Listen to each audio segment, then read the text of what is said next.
నెల 3వ ఆదివారం మా కంపెనీ ప్రాంగణంలో మీ అందరి సమక్షంలో మీ శిరోజాల పెరుగుదల మీ ముందే నిరూపించబడుతుంది.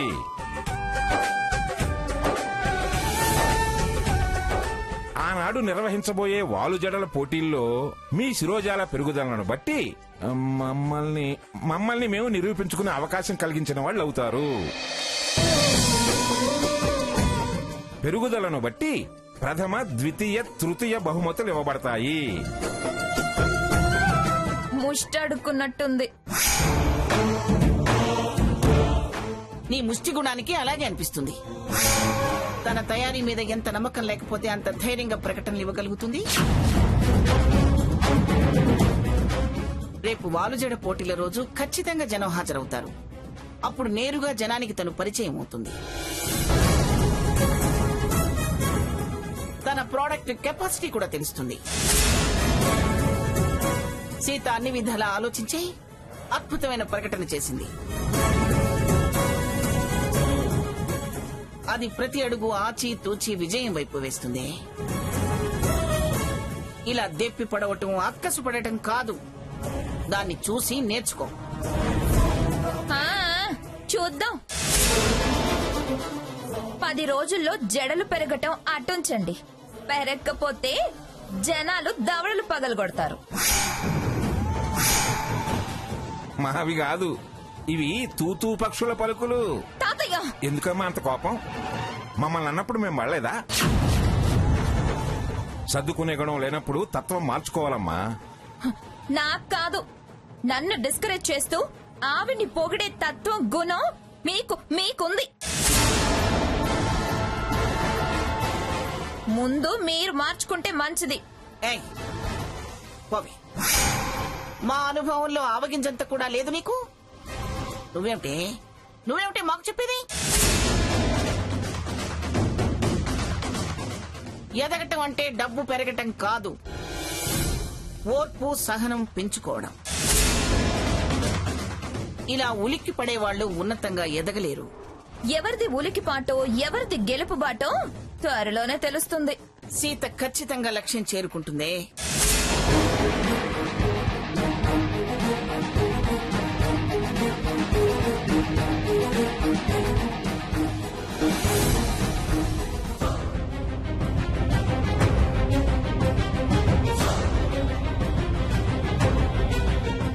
అమ్మమ్మ గారు, అమ్మమ్మ గారు. స్వర్ణ, ఏదో కంగారు పడుతున్నట్టున్నావు. కంగారు కాదమ్మమ్మ గారు, కాళ్ల కింద భూమి కదులుతున్నట్టుంది. దేని గురించి అంత భయం? ఇదిగో ఇది చూడండి. ఏముంది దీనిలో?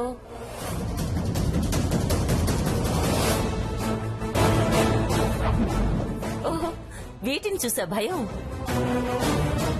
తల నూనె వాలుజడ పోటీ అంతేగా? ఏంటి అంత తేలిగ్గా తీసి పారేస్తున్నారు? దీని గురించి మా ఇంట్లో గొప్పగా చెప్పుకుంటున్నారు. తన నమ్మకాన్ని ప్రజలకు చేరేసింది. వాళ్లలో నమ్మకం పెంచటానికే తను ధైర్యంగా ఇలా శాంపిల్స్ ని పంపగలిగింది అని పొగిడేస్తున్నారు. ఇష్టమైన వాళ్ళు గోరంత చేసినా కొండంత చేసి పొగట్టం సహజం స్వర్ణ. ఆల్రెడీ ఒకటి క్లిక్ అయినట్టే అని టాక్ వచ్చింది. అప్పుడే అయిందా? నాకేం టాక్ వినపడలేదే. ఇది ప్రచారంలో ఒక ఎత్తుగడ. ఇంత ఖచ్చితంగా పోటీలు అంటుందంటే ఇందులో ఏదో మహత్తుందని జనం అనుకునేలా బుట్టలో వేయటం. అది బుట్టలో వేసినా నేను భూమిలో కూరుకుపోయినట్టేగా. ఆ ఫస్ట్ ప్రోడక్ట్ అంటే 4 పిచ్చి మొక్కలు జనాలతో పెంచించి పసర తీసి అమ్మొచ్చు. కానీ హెయిర్ ఆయిల్ అలా కాదుగా. చెట్లు పెంచి కాయలు కాశాక నూనె తీయడానికి దానికి అసలు నూనె దొరకకుండా చేస్తే సరి. తయారు చేయడానికి నూనె ఉండదు, అమ్మడానికి సరుకు ఉండదు, రాయటం లేదు, పెరగటం లేదు. ఈలోపు ఏ కళేబరాల కొవ్వో కొబ్బరి నూనెని సప్లై చేయిస్తే మాడు మాడి వెంట్రుక మొలవదు. నువ్వు ఏదో ఒక ఫార్ములా కొని హెయిర్ ఆయిల్ తయారు చేయడం మొదలుపెట్టు. దానికని కొబ్బరి నూనె డీలర్స్ అందరికీ అడ్వాన్సులు కొట్టు. నూనె బ్లాక్ చేయి, అంతే. అది చుక్క నూనె దొరక్క చిక్కుల్లో పడుతుంది. అలా బ్లాక్ చేయడానికి ఒప్పుకుంటారా? డబ్బు పారేస్తే ఖచ్చితంగా ఒప్పుకుంటారు. 10 ఇచ్చే దగ్గర 100 పారే. అంతేనంటారా? దాని బ్రతుకు తడి ఆరిపోవాలి, వ్యాపారం ఆవిరైపోవాలి అంటే ఇదొక్కటే మార్గం. వెళ్ళి వెంటనే నేను చెప్పినట్టు చెయ్యి. అలాగే అమ్మమ్మ గారు.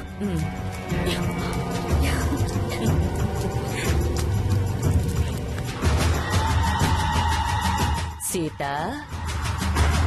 చిక్కావే బోన్లో.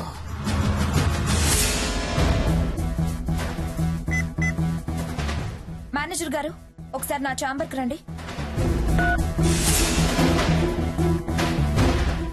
మేడం, అర్జెంట్ గా కేరళ, ఆంధ్రాలో ఉన్న కోకోనట్ డీలర్స్ అందరితో మాట్లాడి ప్రెసెంట్ మార్కెట్ రేట్ చెల్లిస్తాం, మరో కొత్త కంపెనీకి కోకోనట్ ఆయిల్ సప్లై చేయొద్దని మాట్లాడి అందరికీ అడ్వాన్సులు పంపించండి. మనకి కొబ్బరి నూనె ఎందుకు మేడం?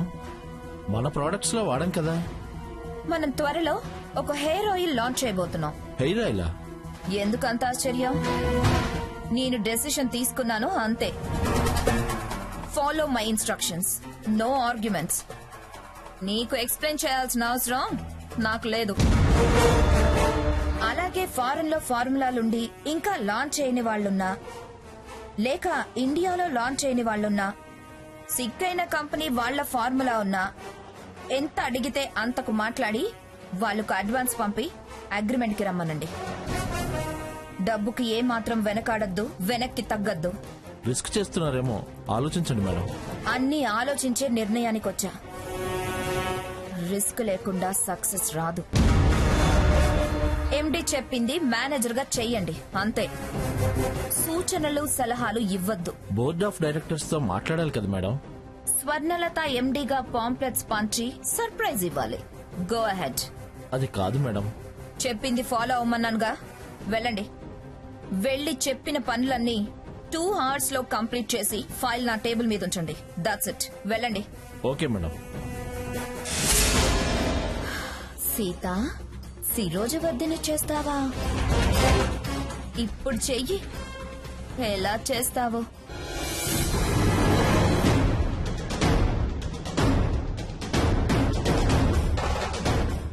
చూడు మంగ, రావటంతోనే ఇద్దరూ విరుచుకు పడకండి. అసలు విషయం ఏమిటో వివరంగా నిదానంగా అడగండి. ఏంటి నిదానంగా అడిగేది? అదేమన్నా మమ్మల్ని అడిగిందా? కోతికి కొబ్బరికాయ దొరికినట్టయింది దానికి ఎండి పదవి. అదే అనుభవం లేనిది లేనట్టు ఎడవాలి కదా. వాణ్ణో నన్ను సంప్రదించాలి, అంతేగాని ఇలా పెత్తనం కట్టుకుని ₹1 లావాదేవీ చూస్తుందా? అది ఎందుకు చెప్పలేదు? తన ఆ నిర్ణయం ఎందుకు తీసుకుందో అడిగితే చెబుతుంది కదా. ఏం చెప్తుంది? హరికథలు చెప్తుంది. రేయ్, ముందు రానివరా? హరికథో బుర్రకథో తెలుస్తుంది కదా. గుడ్లురిమితే నువ్వన్నట్టు నిజం చెప్పడం మానేసి పెట్టకథలే చెబుతుంది. అది పిట్ట కథలు చెప్తే నమ్మేయడానికి మేమేం వెనివాళ్ళం కాదు. తను కూడా అంత డబ్బు వృధాగా ఖర్చు చేసే పిచ్చిదేం కాదు. పిచ్చి కాదు, పంతం, పనికి మాలిన పౌరుషం, ఆలోచన లేని పనులు. ఏమండి ఎండి గారు, ఎలా ఉంది బిజినెస్? మీరనుకున్న టార్గెట్ రీచ్ అయ్యారా?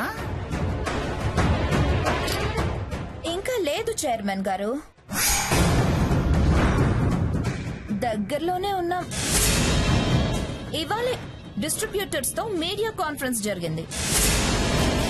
ఏదో కొత్త ప్రోడక్ట్ లాంచ్ చేయబోతున్నాం, మీరే డిస్ట్రిబ్యూటర్స్ గా ముందుండాలి, ప్రమోట్ చేయాలి అన్నావట. అవును అన్నాను. ఏమిటా ప్రోడక్ట్? స్ట్రెంగ్త్ అండ్ లెంత్ అనే హెయిర్ ఆయిల్. పేరు బాగుందమ్మా.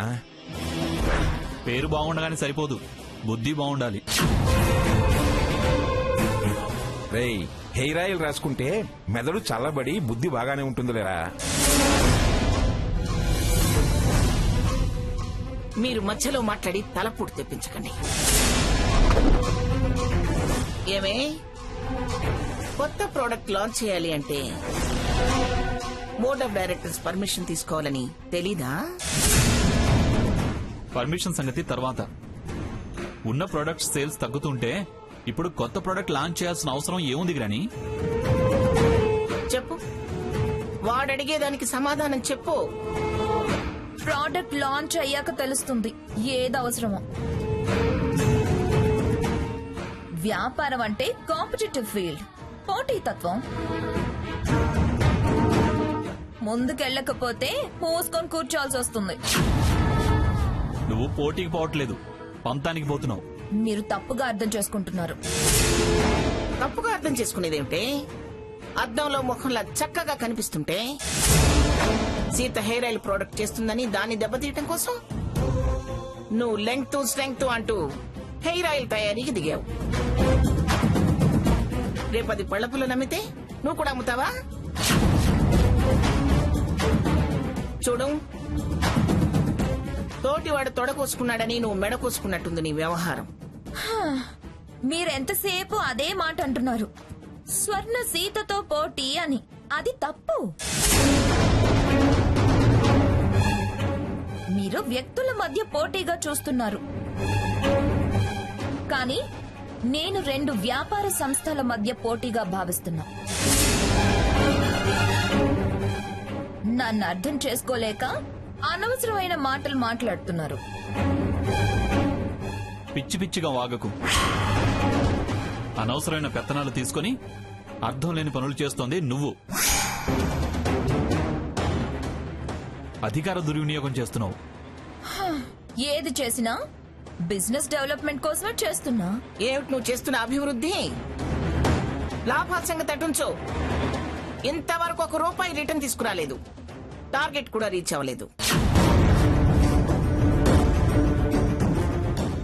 పైగా వ్యాపార సంస్థల పోటీలంటూ కొత్తగా మాకు నేర్పుతున్నావా పాఠాలు?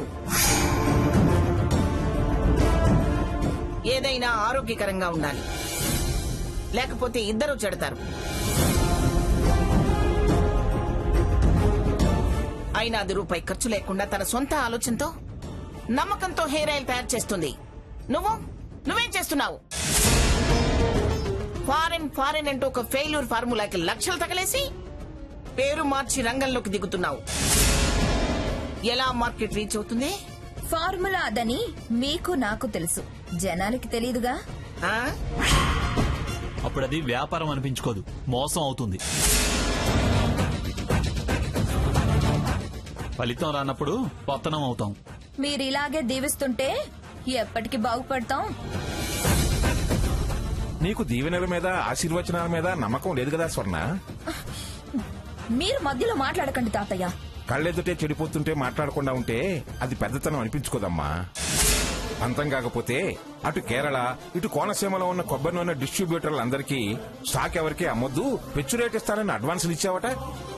తగ్గినా ఈ రేటే ఇస్తాను, పెరిగితే పెరిగిన రేట్ ఇస్తానన్నావట. ఎందుకు? ఎందుకంటారేమిటండి? ఎందుకు? సీతకి స్టాక్ దొరకకుండా చేయాలని దీని ఉద్దేశం. ఇది దీని బుర్రకు పుట్టిన బుద్ధి కాదు. బుర్ర తక్కువ భాగీరథి మాటలు ఇది బుర్రకెక్కించుకుంటుంది.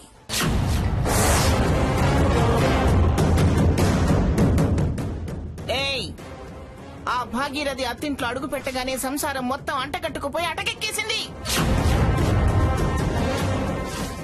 దాన్ని ఫాలో అయితే చివరికి నీకు చెప్పాకరేనే గతి. నాకెవరూ సలహాలు ఇవ్వలేదు. మీరేదేదో ఊహించి నా ప్రయత్నాలకు అడ్డు చెప్పొద్దు. మీ ప్రగల్భాలకు అనుమానాలకు త్వరలోనే సమాధానం చెప్తా. నేనేంటో నిరూపించి చూపిస్తా. ఏంటే నువ్వు చూపించేది? కోటి లాస్ అనే అంకెలా? చూపిస్తుంది. బావా, ఇస్తే పూర్తి అధికారం స్వేచ్ఛ ఇవ్వండి, అంతేకాని కుర్చీ మాత్రమే నీది పెత్తనం మాది అంటే సరిపోదు. నాకిలాంటి కర్ర పెత్తనాలు నచ్చవు. ఇవాళ రేపు వ్యాపారాలు ఒక వస్తువుతోనే సాగవు. చాలా ఎత్తులు పై ఎత్తులు ప్రచారాలు ఉంటాయి. అవతల వాళ్ల నష్టాల్ని మన లాభంగా చూసే ధైర్యం ఉండాలి. మన నష్టాన్ని భరించే శక్తి ఉండాలి. ఇప్పుడు మీరు వెక్కిరిస్తూ చూపించే వేలు ముక్కు మీద వేసుకునేలా చేస్తా. అందాక నన్ను డిస్టర్బ్ చెయ్యొద్దు. సరే కానివ్వవే. సాకేత్ అదంత నమ్మకంగా చెప్తుందిగా. రేపు మాట నిలబెట్టుకోలేనప్పుడు మాట్లాడదాం. రేయ్, మాట బాగానే ఉంది కదా, కానివ్వు, ఈసారికి సర్దుకుపో. మనం ఎలాగో సర్దుకుపోవచ్చు గాని గుడ్ విల్ పోతే మళ్ళీ రా తాతయ్య. అందాక రాణిస్తాన్రా, నేను లేను. వెళ్ళవే, వెళ్ళి నీ లెంగ్త్ అండ్ స్ట్రెంగ్త్ గురించి ఆలోచించుకో. వెళ్ళా.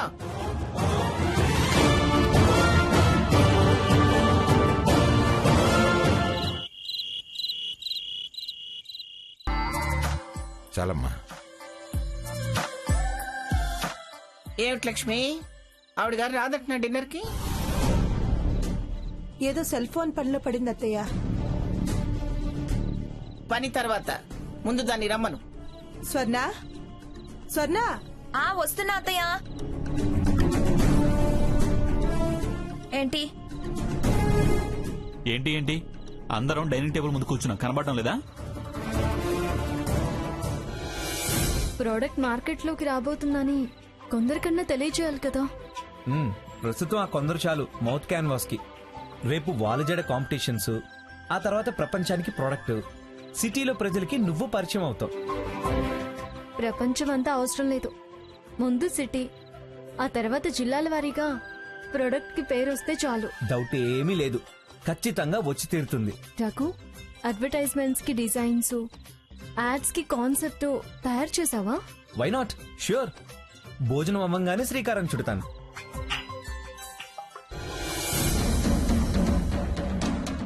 ఏమిటే, మేమంతా భోంచేస్తుంటే నువ్వేమిటి సెల్తో ఆడుకుంటున్నావు? నేనేం ఆడటం లేదు, ప్రోడక్ట్స్ గురించి ఇన్ఫర్మేషన్ గ్యాదర్ చేస్తున్నాను. నువ్వు ఎవరితో అయితే పోటీ పడుతున్నావో తను ఆల్రెడీ శాంపిల్స్ ప్రజల్లోకి పంపించింది. మరి ఇంకా ఇన్ఫర్మేషన్ ఎదుగుతున్నారా? నేను యాడ్ కోసం ఎవరెవరిని పెట్టాలా అని ఆలోచిస్తున్నాను. అందులో వెతికితే ఎవరు దొరుకుతారు? ఇంటర్నేషనల్ మోడల్స్ అమ్మమ్మా. ఇంతోటి హెయిర్ ఆయిల్ కి ఇంటర్నేషనల్ మోడల్స్ కావాలా నీకు? అలా తీసి పారేస్తావేంటి మంగా? ఫారిన్ ఫార్ములా కదా, రేపు ఫారిన్ మార్కెట్ రావచ్చుగా. అలా చెప్పండి తాతయ్య. ఏంటి చెప్పేది? అది ఆల్రెడీ ఫారిన్ లో ఫెయిల్ అయిందే. ఆ మాటే అనొద్దు అనేది. దాన్ని రీఫార్మ్ చేస్తున్నాం తెలుసా? రీఫార్మ్ చేసినా రిఫైన్ చేసినా వన్స్ ఫెయిల్డ్ ఇస్ ఫెయిల్డ్ అంతే. నువ్వు ఆగ్రా. అలా అపసికుడు మాటలు మాట్లాడారు, అందుకే నేను సక్సెస్ కాలేకపోయాను అంటుంది. ఇంతకీ నువ్వు సెలెక్ట్ చేసిన ఇంటర్నేషనల్ మోడల్స్ ఎవరు? వీళ్ళే చూడండి, వరల్డ్ వైడ్ ఫ్యాన్స్ ఉన్నారు వీళ్ళకి.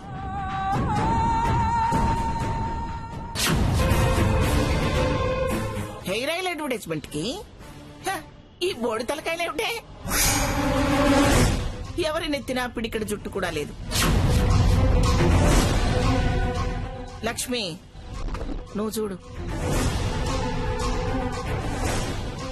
వీళ్ళు హెయిర్ ఆయిల్ కి ఎలా పనికొస్తారు స్వర్ణ? కన్ను ముక్కు తీరు ఏం బాలేదు. 2 అంగుళాల కన్నా మించి ఎవరికి జుట్టు ఎక్కువగా లేదు. హెయిర్ ఉన్న వాళ్ళైతే బాగుంటుంది.